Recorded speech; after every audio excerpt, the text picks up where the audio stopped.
너희가 전에는 어둠이더니 이제는 주 안에서 빛이라. 빛의 자녀들처럼 행하라. 빛의 열매는 모든 착함과 의로움과 진실함에 있느니라. 그런즉 너희가 어떻게 행할지를 자세히 주의하여 지혜 없는 자 같이 하지 말고 오직 지혜 있는 자 같이 하여 세월을 아끼라.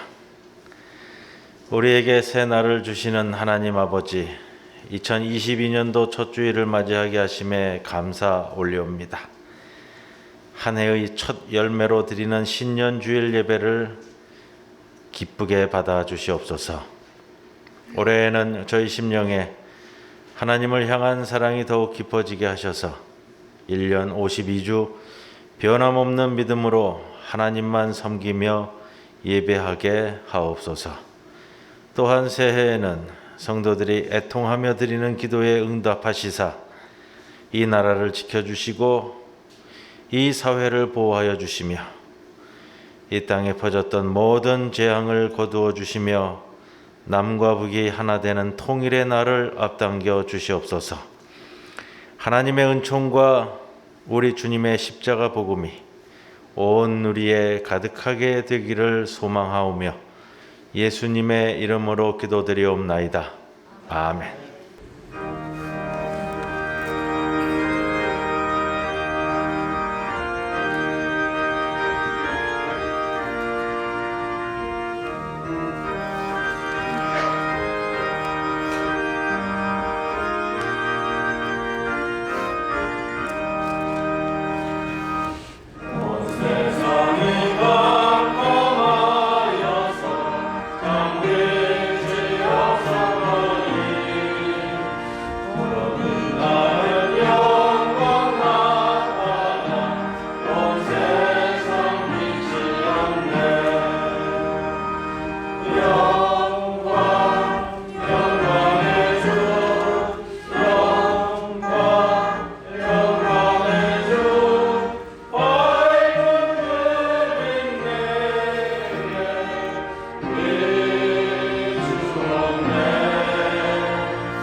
어찌하여 이방 나라들이 분노하며 민족들이 헛된 일을 꾸미는가? 여호와와 그의 기름 부음 받은 자를 대적하며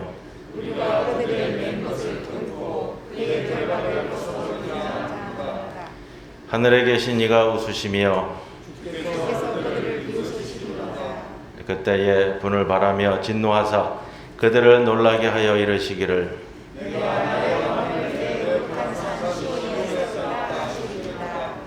내가 여호와의 명령을 전하노라. 여호와께서 내게 이르시되 내게 구하라. 내가 이방 나라를 내 유업으로 주리니 아멘. 전능하사 천지를 만드신 하나님 아버지를 내가 믿사오며 그 외아들 우리 주 예수 그리스도를 믿사오니 이는 성령으로 잉태하사 동정녀 마리아에게 나시고 본디오 빌라도에게 고난을 받으사 십자가에 못 박혀 죽으시고 장사한 지 사흘 만에 죽은 자 가운데서 다시 살아나시며 하늘에 오르사 전능하신 하나님 우편에 앉아 계시다가 저리로서 산자와 죽은 자를 심판하러 오시리라. 성령을 믿사오며 거룩한 공회와 성도가 서로 교통하는 것과 죄를 사하여 주시는 것과 몸이 다시 사는 것과 영원히 사는 것을 믿사옵나이다. 아멘.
시간의 주인이시며 인류의 모든 역사를 주관하신 주님, 성탄 후 둘째 주일 부족한 저희들에게 새해 첫 주님의 날을 열어주시고 주님제에 나와 예배를 드릴 수 있도록 인도하심을 감사드립니다.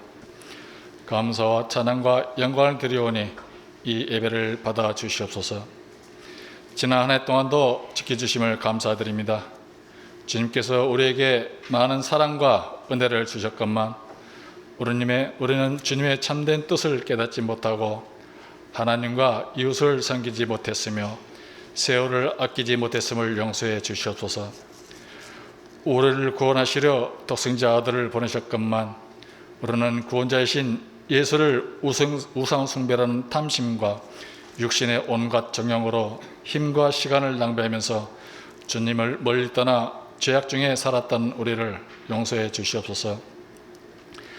진정한 회개는 주님께 돌아가는 것이라 하였사오니 올 한 해는 오직 주만 바라보며 주님의 주신 십자가를 지며 날마다 새로 태어나는 삶을 이어갈 수 있도록 흔들리지 않는 믿음을 갖게 하시옵소서.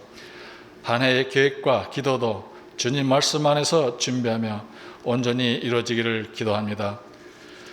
사랑하는 아버지와 남편을 하늘의 부르심에 보내고 슬픔에 잠긴 최명선 권사님 가정에 주님의 위로가 함께 하시기를 기도합니다. 병마와 사투 중인 조성는 장로님을 지켜주시옵소서.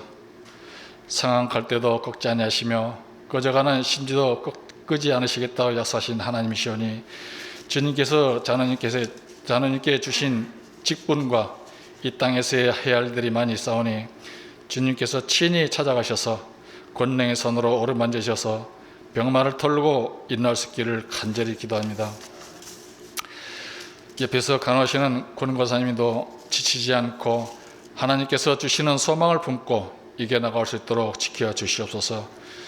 추운 날씨에 연로하신 장로님, 권사님, 사랑하는 중부재단에 속한 모든 권속들 건강을 지켜주시오. 세상 일과 신앙생활에 불편함이 없기를 기도합니다. 신년 예배를 여러 사정으로 인해서 이곳에서 예배드리지 못하는 사랑하는 성도들 어디에 있든지 동일한 의뢰와 축복이 함께 하시기를 기도합니다. 선포하시는 목사님 말씀을 통하여 새해를 살아가는 저희들에게 큰 힘을 얻고 승리의 삶을 살아가게 하시옵소서. 주님께서 베푸신 사랑과 구원을 기쁨 속에 살게 하실 줄 믿사오며 우리 주 예수 이름 받들어 기도드립니다. 아멘.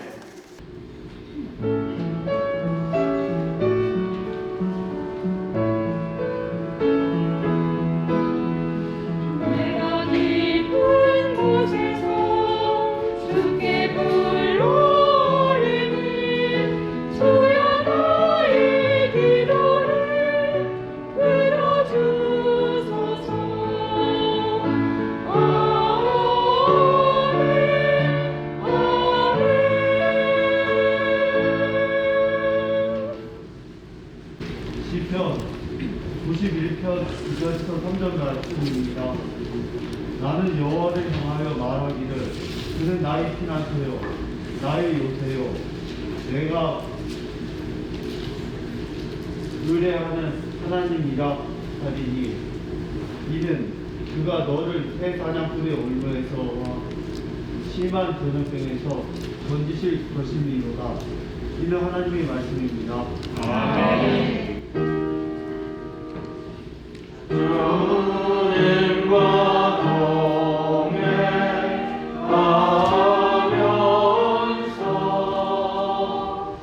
거룩한 길로 행하며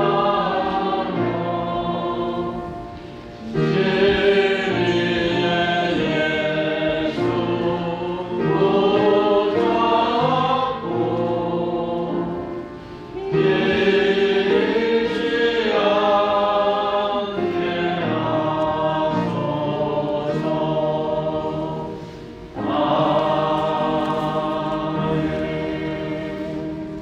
오늘 우리들에게 주시는 하나님의 말씀은 세 군데에서 봉독합니다. 요한복음 10장 10절 말씀, 로마서 8장 18절 19절 말씀, 미가서 7장 8절 말씀입니다. 먼저 요한복음 10장 10절 말씀. 도둑이 오는 것은 도둑질하고 죽이고 멸망시키려는 것뿐이요 내가 온 것은 양으로 생명을 얻게 하고 더 풍성히 얻게 하려는 것이라. 로마서 8장 18절 19절 말씀입니다. 생각하건대 현재의 고난은 장차 우리에게 나타날 영광과 비교할 수 없도다. 피조물이 고대하는 바는 하나님의 아들들이 나타나는 것이니. 미가서 7장 8절 말씀입니다. 나의 대적이여 나로 말미암아 기뻐하지 말지어다.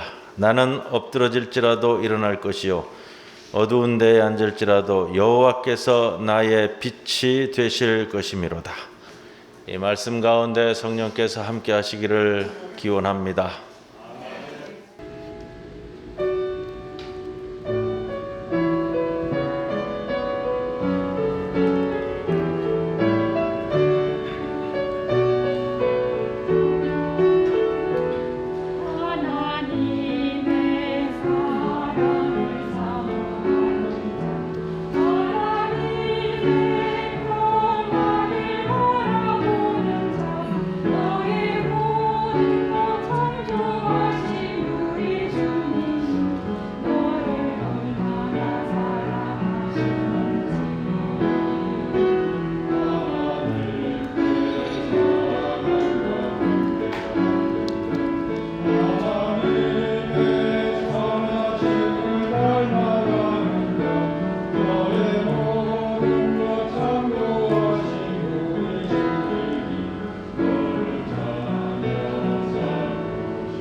우리 새해 첫 주입니다. 새해 인사 함께 나누고 말씀 함께 나누겠습니다.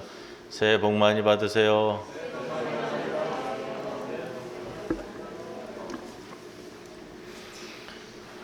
어두움 후에 빛이 오며 생명 치유 회복. 앞에 우리 금년표 보이시죠? 예, 지난 가을에 열렸던 제106회 우리 교단 총회 주제이기도 합니다. 이 주제에 맞춰서 소망을 갖고 한 해를 또 달려갈 것입니다. 어두움 후에 빛이 오며, 이 주제 또 부제로 붙은 생명 치유 회복. 이제는 이 세상에 드리운 어두움을 넘어서 빛이신 주 예수 그리스도를 통해 생명 치유 회복을 이루어야 하는 간절한 소망이 담긴 주제입니다. 어두움 후에 빛이 오리라. 이 표현은 원래 중세 시대 칠흑 같은 어두움에 사로잡혀 있던 교회들이 오로지 살아있는 하나님의 말씀에 그 빛으로 변화되어 진리와 사랑 가운데 살도록 하기 위한 신앙과 삶의 방향성이었습니다. 종교개혁자들이 당시 교회에 부르짖었던 말씀입니다. 어두움 후에 빛이 오며. 특히 스위스를 중심으로 한 종교개혁 운동의 방향성을 이 모토로 잡았습니다. 그렇게 이 주제는 500여 년 전부터 우리 장로교회, 개혁교회의 흐름을 잘 반영하는 표현이다라고 말씀드립니다. 종교개혁 당시 1500년대에 당시 유럽 전체 교회들은 깊은 어두움에 빠져 있었습니다. 모든 것의 근원이 되시는 하나님의 말씀을 멀리하고 성서 해석을 자의적으로 해석하며 교회는 어렵고 곤고하고 부패했고 왜곡된 신학과 왜곡된 신앙은 교회 성도들을 어두움에 빠뜨렸습니다. 뿐만 아니라 이 시대가 중세시대를 관통하면서 수세기 계속되었던 감염병 시대입니다. 우리가 감염병으로 놀랍게 여기는 것은 100년 전에 스페인 독감이 있고요. 그 스페인 독감이 우리나라에도 들어왔었어요. 중국 함경도 평안도 지방을 통해 가지고 스페인 독감이 1910년대에 유입이 됐었는데 당시 선교사들이 그 스페인 독감을 막기 위해서 위생 문제라든지 여러 가지로 동분서주 뛰었던 기록들이 그대로 남아 있어요. 근데 이제 함경도 관찰사나 평양 감사나 이런 좀 우리 조상들이지만 좀 이런 감염병에 대해서 무지했던 이들은 이 중국에서부터 우리나라로 들어오는 길목에 감염병을 막고자 장승을 세웠습니다. 이제 그런 일들이 있었어요. 이게 1910년대 우리나라에 벌어졌던 일이기도 합니다. 그리고 감염병으로 세계 역사에 가장 놀라운 기록으로 남아있는 것은 흑사병이죠. 흑사병. 흑사병은 당시 유럽 인구 절반의 생명을 앗아갈 정도로 크나큰 재앙이었고 전 나라의 전 백성들에게 어두움의 시대였습니다. 그런 생각을 참 많이 해봅니다. 흑사병이 계속해서 흑사병이 한두 해에 끝났던 일이 아니잖아요. 몇십 년을 지속되었었는데 이 시대와 종교개혁 시대가 맞물려 있어요. 흑사병이 도는 그 어려운 시대에 한쪽에서는 종교개혁을 하겠다라고 나선 것이 얼마나 이해를 받을 수 있었을까. 그런 생각을 해보면 참 이 사회적 상황도 곤고함 가운데 우리 종교개혁가들이 이거를 발판으로 삼아 종교개혁을 이루고자 고군분투했다라는 생각을 해봅니다. 우리가 요즘도 자가격리 들어가신 분들도 있고요, 추가되신 분들도 있고요, 또 자가격리 해제돼 가지고 나오신 분도 있고, 격리라는 것이 이제 영어 단어로 쿼런틴이에요. 쿼런틴이라는 건 뭐냐면 이제 이쪽 이슬람 지역에서 배를 타고 상선이 들어오면 주로 이태리에서 그랬다고 그래요. 이탈리아에서 배를 묶어놓고 그 배에서 상인들이 또 군인들이 또 선원들이 내리지 못하도록 묶어두는 게 그 격리, 쿼런틴인데 며칠을 묶어뒀냐 하면 40일을 묶어뒀다. 40일. 그래서 이게 이제 영어 단어가 지금 쿼런틴인데 쿼런틴은 라틴어 단어인 코르드에서 왔어요. 40일을 뜻하는 코르드에서 온 단어입니다. 격리라는 단어가 쿼런틴입니다. 당시에도 격리를 40일씩이나 시켰던 그런 이제 어려운 시기였습니다. 바로 이러한 시기에 쥐리히를 중심으로 스위스 쥐리히를 중심으로 종교개혁 운동을 이끌었던 쯔빙글리 그러면은 우리 장로교의 근간을 놓은 사람으로 우리는 이야기합니다. 이 쯔빙글리 목사님이 1519년 9월 이 흑사병에 걸려 사경을 헤매다가 그 해를 넘겨 1520년 94일생으로 살아나 건강을 되찾았습니다. 하나님의 소명에 확신을 가지고 그 이후에 더 적극적으로 종교개혁자로서의 역할을 감당했는데 그가 흑사병을 이겨내고 회복한 다음에 그의 신앙 고백과 그의 사명의 결단을 잘 묘사하는 찬송가를 작사를 하였는데 그 찬송가 가사가 오늘 본문에 로마서 8장 18절 내용을 포함하고 있습니다. 이 가사의 내용을 요약하면 이렇습니다. 주 하나님 위로하소서. 이 위기에서 도와주소서. 죽음이 문 앞에 와 있습니다. 그리스도여 친히 죽음과 싸워주소서. 당신은 죽음을 이기셨습니다. 당신에게 간절히 부르짖습니다. 내가 한참 살아 이래야 하는 날에 내가 죽는 것이 당신의 뜻입니까? 당신의 뜻이라면 기꺼이 받아들이겠습니다. 거부하지 않을 겁니다. 이제 마지막이 가까이 왔습니다.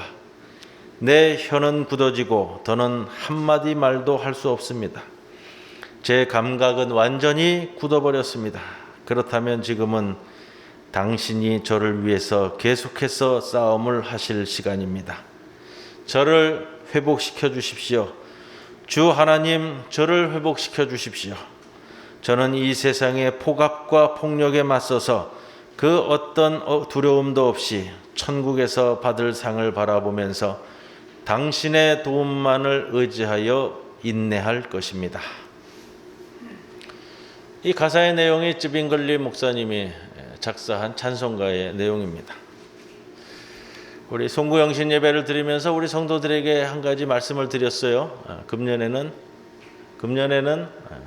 올해 내가 붙들고 찬송할 찬송가 중에 하나를 선택하는 것으로요. 송구영신 예배 참석하지 않으신 분들은 이제 그걸 준비하셔야 됩니다. 내가 올해 부를 내가 붙들 찬송. 왜 이거를 여러분들에게 요청을 하냐면요. 여러분들이 힘들고 어려울 때 찬송이 내 속에서 끓어오르고 입으로 읊조리는데 이 가사를 모르면은 찬송을 그냥 처음 시작하다가 끝낸단 말이에요. 그래서 찬송을 골라서 가사 1절부터 4절이든 1절부터 6절이든 다 암송을 시작을 하시는 거예요. 암송을 하셔야 내게 찬송이 필요할 때, 내가 기쁠 때, 내가 슬플 때, 내가 곤고할 때 찬송이 북받쳐 오를 때 그 찬송이 입에서 저절로 나오게 되는 거예요. 근데 암송하는 찬송이 없으면 그게 안 된다고요. 그래서 우리 신앙 선조들은, 우리 권사님들은 예전에 첫 음만 잡아주면 1절부터 4절까지 그냥 줄줄이 나왔던 것이. 그리고 밥하면서도, 쌀 씻으면서도, 빨래하면서도, 청소하면서도 그저 찬송이 끊이지 않았던 것이 암송하셨기 때문이에요. 그분들이 억지로 암기하고자 암송하신 것이 아니고요. 늘 부르다 보니 암기가 되었지만 우리가 그렇지 못하다면 그 반대로 좀 해봅시다. 이겁니다. 그래서 금년에 나의 힘이 되어줄 찬송가를 하나 선곡을 하셔서 4절까지 암송을 하시는 거예요. 그리고 금년 봄에 이제 대신방이 시작되면은 그 가정에 가면은 그 찬송을 제가 여쭤볼 거예요. 근데 그때 머뭇머뭇거리시면 안 돼요. 그때 이제 찬송 막 이렇게 뒤져도 뭐지? 내 하나 골라놨었는데 이러시면 안 되고 제가 여쭤보면 저는 몇 장이고 제 아내는 몇 장이고 찬송을 같이 불렀으면 좋겠습니다. 이렇게 바로 나오셔야 되는 겁니다. 자, 이 쯔빙글리는 장로교 개혁교회의 기반을 놓은 인물인데 그저 종교개혁을 말씀만으로 보수적으로 전한 것이 아니라 우리 삶의 모든 영역, 정치, 경제, 모든 공공 영역에서 하나님이 원하시는 정의의 문제와 그리스도인들의 정의로운 사회적 책임을 강조한 인물. 당시 스위스는 칼빈에 의해서도 그렇고요. 국가 행정체계와 종교적 신앙이 같이 어우러져서 나갔던 그런 사회였습니다. 심지어 이제 그런 얘기도 해요. 뭐냐면 칼빈 같은 경우는 시의회를 통해서 그 시내에 있는 이 퍼블릭 술집에서 판매되어진 1인당 판매되어지는 맥주, 와인의 개수까지 조정을 했어요. 그래서 그날 저녁에 한 사람이 성도가 가서 마실 수 있는 맥주의 양과 와인의 양이 정해져 있었어요.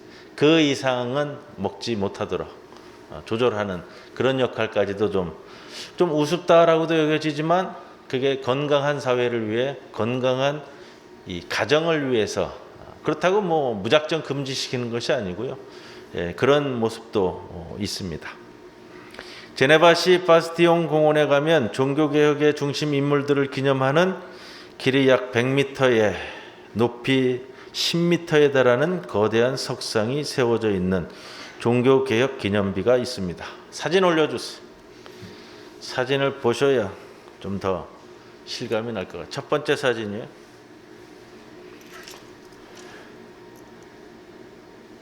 이게 100m라고 그래요. 여기서 지금 잘렸는데 끝에서 끝에까지가 100m고 가운데에 10m 석상이 있습니다. 네 사람의 종교 개혁가를 기념하는 기념비인데 왼쪽부터 네 명의 종교 개혁가 파렐, 칼빈, 베자, 낙스 이렇게 나란히 서 있습니다. 전전희 집사님 내려와 계세요. 우리 사진 3장 볼 거예요. 그 중에 두 번째 왼쪽에서 두 번째 보면은 성경을 펼치고 있는 인물이 칼빈입니다. 두 번째 사진 보여주세요. 네 인물인데 성경을 펼치고 있는 인물이 우리가 잘 익히 들었던 칼빈은 여러분들 기억하시죠? 이들이 서 있는 벽에는 어두움 후에 빛이라는 세 단어가 적혀져 있습니다. 라틴어로 적혀져 있는데 포스트 테네브라스 룩스. 다음 사진 보여주세요. 그냥 사진에는 잘 안 나와가지고 이게 보이세요? 빨간 글씨로? 빨간 글씨로 써 있는 것이 포스트 테네브라스 룩스입니다. 어두움 후의 빛. 포스트가 뭐뭇 후에라는 뜻이고요. 룩스가 빛이라는 말입니다. 이 석상은 칼빈 탄생 400주년이었던 1919년, 지금부터 100여 년 전에 완성되었습니다. 포스트 테네브라스 룩스. 이거를 연구하다 보니까 재밌는 이야기를 하더라고요. 뭐 어떤 거냐면 포스트 테네브라스 룩스라는 것이 요즘 그 청소년들 컴퓨터 게임을 하는데 이게 나온다고 그래요. 맞아요? 저는 잘 몰라가지고. 그 다음에 뭐 컴퓨터 게임의 OST에도 이게 어두움 후의 빛, 어두움 후의 빛, 뭐 그런 이제 게임 뭐가 있다고 그러더라고요. 그래서 아주 뭐 광범위하게 이 표현이 쓰인다고 그럽니다. 그런데 한번 사진을 보십시오. 포스트 테네브라스 룩스인데 이 작품을 만들면서 단어가 3개인데 4개로 찢어져 있습니다. 왜 이런 식으로 배열을 했을까? 포스트와 룩스는 그대로인데 테네브라스가 중간이 잘려져 있습니다. 테네브라스는 어둠이라는 단어입니다. 테네브라스를 이 조각가는 갈라놓았습니다. 조각가의 일종의 의도이고 조각가의 신앙적 표현을 담고 있다라고 합니다. 어둠은 깨뜨려져야 한다는 겁니다. 사라져야 하고 지나가야 하고 없어져야 하기 때문이 아닐까 싶습니다. 그렇다면 무엇으로 이 어둠을 물리칠 수 있을까? 이 단어, 어둠이라는 테네브라스라는 단어, 어둠을 갈라세우고 있는 인물들이 바로 석상에 있는 종교개혁가 4사람이라는 겁니다. 종교개혁자들의 핵심, 하나님께로, 하나님은 말씀으로, 그리고 우리는 진리와 사랑으로 돌아가는 것. 이 벽에 세워진 단어 셋 중에서 유독 어두움이라는 단어만 갈라뜨려 놓았습니다. 그래야 한다는 뜻일 겁니다. 그 말씀의 능력을 언급한 것이라고 봅니다. 히브리서 4장 12절에서 말씀하십니다. 하나님의 말씀은 살아있고 힘이 있어서 어떤 양날 칼보다도 더 날카롭습니다. 그래서 사람의 속을 꿰뚫어 혼과 영을 갈라내고 관절과 골수를 갈라놓기까지 하며 마음에 품은 생각과 의도를 밝혀냅니다.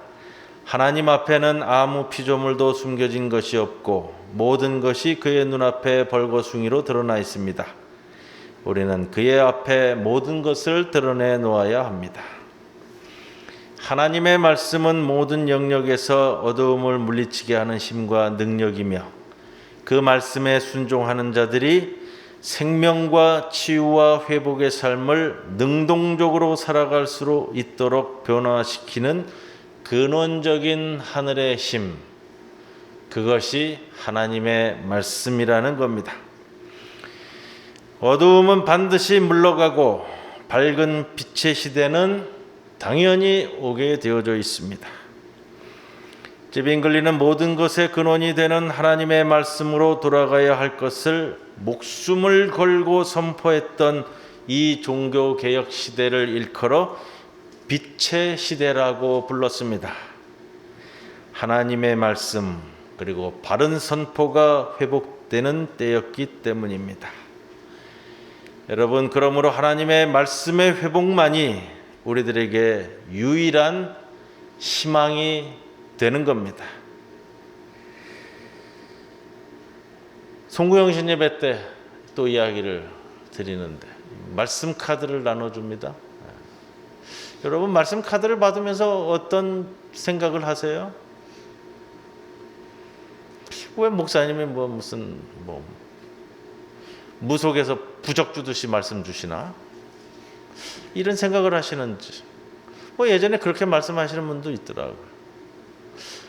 이 말씀 한 구절 나한테 줘가지고 나보고 어쩌라고 하는 건지. 근데 우리 성도들 가운데는 그런 말씀을 하세요. 그날 받은 그 말씀을 붙들고 내가 1년 동안 정말로 이 말씀이 내 삶에 이루어지기를 기도하며 붙들고 놓지 않았더니 정말로 1년을 마무리 지을 때는 그 말씀대로 그 말씀이 내 삶에 이루어지는 것을 저는 항상 체험하며 삽니다. 그렇기에 이번 해에도 그 말씀을 붙들고 이번 해에는 어떤 말씀을 나에게 주시나 이 기대감이 많아서 그 말씀을 받는다고 그래요? 여러분, 하나님의 움직임은 항상 내 곁에 있는데 그 움직임을 바로 깨달아 알고 붙들 수 있는 것은 여러분의 믿음이에요. 그 믿음이 있는 분은 이 한 해를 그 말씀 가운데 또 기대감 가운데 출발하시는 거고요. 아무 의미 없는 말씀으로 내 손에서 놓아버리는 사람은 그 말씀과는 상관없는 한 해가 또다시 가버리는 거예요. 쯔빙글리는 하나님이 주신 그 말씀 그대로의 삶을 믿고 평생을 살아갔던 인물입니다. 여러분, 주시는 말씀을 붙들고 믿음 속에서 살 수 있기를 기원합니다. 덴마크의 실존주의 철학자인 키에르케고르는 절망이야말로 우리 인간들을 죽음에 이르게 하는 심각한 병적 증상이라고 말했습니다. 죽음에 이르는 병이라는 저서를 남겼는데요. 이렇게 이야기합니다. 인간은 자신이 행복하다고 착각할 수는 있어도 결국은 모두가 절망하고 불행해질 뿐이라고 잘라 말합니다. 왜냐하면 사람은 전부 죽음에 이르는 병에 걸려있는 탓이다. 죽음에 이르는 병은 암처럼 몸에 깃든 병이 아니라 우리의 가장 고상한 부분인 정신에 감염되어 있는 병을 말한다. 그리고 인간은 결코 이 병을 이겨낼 수 없기 때문에 절망하고 그리고 죽을 수밖에 없다. 그러나 절망에 대한 안전한 해독제가 있는데 그것이 믿음이다. 해독제라는 것은 여러분 그거예요. 해독제라는 것은 내가 독에 감염되어 있음을 깨달을 때에야 비로소 내 눈에 들어오는 것이다. 그러나 대부분의 인간은 내가 독에 감염돼 있다는 것 자체도 알지 못하고 인정하지 않는다. 해독제는 자신이 독에 물들어 있음을 깨달을 때에야 비로소 찾게 되는 것이다. 그리고 그 답을 케르케고르는 하나님에 대한 믿음에서 찾았는데 그는 믿음만이 희망이라고 말하고 있습니다. 헬라 신화에도 재미있는 이야기가 있죠. 판도라 상자 이야기가 나옵니다. 헬라 신들에 의해 완벽하게 만들어진 판도라라는 여자는 뚜껑을 열지 말라는 제우스의 명령을 어기고 호기심을 억제하지 못해 상자의 뚜껑을 열어버렸습니다. 뚜껑을 열자 죽음, 질병, 질투, 고독 여러 재앙이 튀어나와 이 세상으로 나가버렸습니다. 깜짝 놀란 판도라는 그제서야 황급히 상자의 뚜껑을 닫았는데 모든 재앙은 튀어나온 뒤였고 마지막으로 하나 남은 것이 희망이었다. 아무리 어려운 재앙이 닥쳐도 희망만 있으면 견딜 수 있다는 뜻으로 해석할 수 있지 않겠습니까? 세상에 가장 불행한 사람은 가난하거나 병든 사람이 아닙니다. 가장 불행한 사람은 희망 없는 사람입니다. 희망이 있는 한 인생은 불쌍하지 않습니다. 희망이 없는 사람은 죽고 그리스도 안에서 희망이 있는 사람은 살아나는 겁니다. 절망은 인간을 죽이는 독약이고 죽으셨다가 부활하신 그리스도 안에서 희망은 우리 모든 인간들을 살리는 명약입니다. 베드로전서 1장 21절은 그러한 그리스도인들에게 이렇게 선언합니다. 너희는 그를 죽은 자 가운데서 살리시고 영광을 주신 하나님을 그리스도로 말미암아 믿는 자니 너희 믿음과 소망이 하나님께 있게 하셨느니라. 그러면서 후반부에 3장 14절 이하에 가면 이렇게 말합니다. 세상 사람들이 두려워하는 것을 두려워하지 말며 근심하지 말고 너희 마음에 그리스도를 주로 삼아 거룩하게 하고 너희 속에 있는 소망에 관한 이유를 묻는 자에게는 대답할 것을 항상 준비하라. 여러분 사도 바울은 그리스도인들에게 이렇게 얘기해요. 네가 가진 소망을 이야기하라는 것이 아니고요. 너는 소망이 있느냐라고 묻는 것이 아니고 이미 너희 속에 있는 소망에 관한 이유를 묻는 자에게 어느 누구에든지 언제든지 대답할 수 있는 그것을 준비하라 라고 한 차원 높은 선언을 하고 있습니다. 희망에 대해 소망에 대해 사람들에게 설명할 준비를 갖추고 있는 자가 그리스도인이라는 겁니다. 그것도 언제라도 준비하라고 했습니다. 이것이 이 한 해를 살아갈 우리 그리스도인들, 우리 성도들, 우리 모두의 가장 중요한 자세가 되어야 할 겁니다. 장공 김재준 목사님께서 지으신 찬송 어둠 밤 마음에 잠겨 1절이 이렇게 시작됩니다. 어둠 밤 마음에 잠겨 역사의 어둠 짙었을 때에 계명성 동쪽에 밝아 이 나라 여명이 왔다. 고요한 아침의 나라 빛 속에 새롭다. 이 빛 삶 속에 얽혀 이 땅에 생명탑 놓아간다. 다른 교단에서는 이 찬송가를 정리를 할 때 이 장공 김재준 목사님의 찬송가 가사를 보면 예수라는 단어도 그리스도라는 단어도 교회라는 단어도 하나님이라는 단어도 아무것도 없기 때문에 찬송가에서 빼야 한다고 주장을 했어요. 그러나 여러분 우리 장공 김재준 목사님의 찬송시를 읽어보면 그런 단어 하나 없이 하나님께서 우리에게 요구하시는, 하나님께서 우리에게 소망하시는, 성경이 우리에게 일러주시는 그 모든 정신을 다 담아서 엑기스처럼 뽑아내어 만든 시가 저는 이 찬송이라고 자부심을 갖습니다. 장군께서 코로나 상황은 염두에 둔 것이 아니겠지만 역사의 어둠이 짙게 드리워져 있는 지금도 우리들에게 요청하고 있습니다.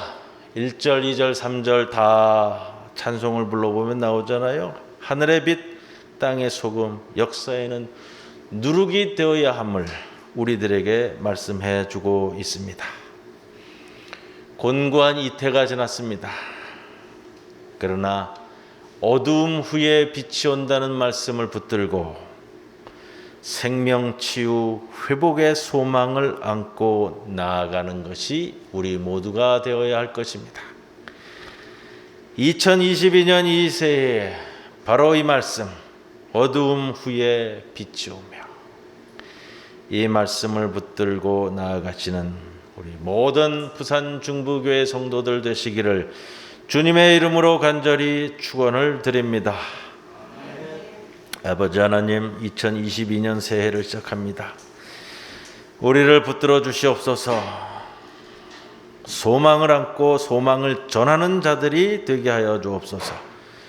어두움 후에는 반드시 빛이 온다는 그 믿음, 생명을 살리시고 치유하셔서 회복하신다는 그 소망, 이 한 해는 이 소망을 안고 살아가게 하여 주옵소서. 예수님의 이름으로 기도드리옵나이다. 아멘.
기도드립니다.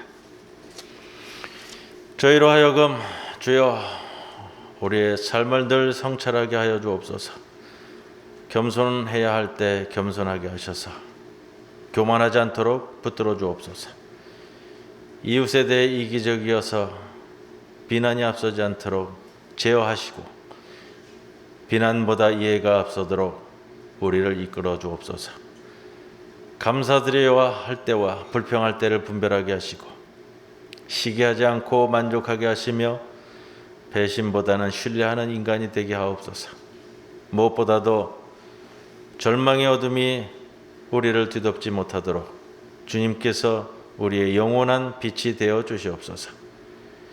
주님이 나를 찾으실 때 항상 늘 즉시 대답하는 그러한 인간이 되게 하여 주옵소서. 이 소망을 안고 봉헌합니다. 11조로 감사헌금으로 신년 감사헌금으로 또 주정헌금으로 하늘헌금으로 장학헌금으로 봉헌하는 그 손길을 기뻐 받아 주시사 우리의 모든 소망의 주가 되어 주옵소서. 예수님의 이름으로 기도드리옵나이다. 아멘. 우리 모두 다 함께 일어서셔서 패회송 53장 찬송 드립니다.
지금은 우리 주 예수 그리스도의 크신 은혜와 하나님 아버지의 크신 사랑과 성령님의 함께하심이 어두움 후에 빛이 온다는 그 말씀을 붙들고 이제 새해 2022년을 시작하는 부산 중부교회의 모든 성도들 위해 영원토록 함께하실 것을 간절히 축원하옵나이다. 아멘.